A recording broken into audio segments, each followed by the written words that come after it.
Pemirsa, setiap tahun banjir terus terjadi di Kota Makassar. Buruknya sistem tata kelola renase membuat sejumlah wilayah tergenang air.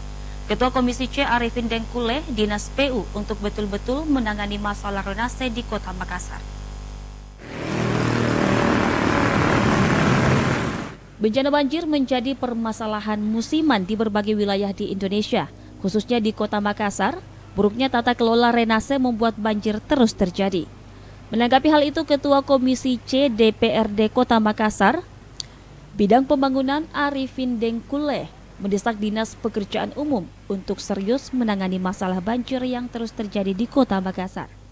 Arifin mengatakan, memang setiap tahun banjir terus melanda khususnya di Kota Makassar, agar kiranya dinas terkait untuk segera mengerjakan renase-renase secara baik dengan menyambungkan renase ke pembuangan kanal.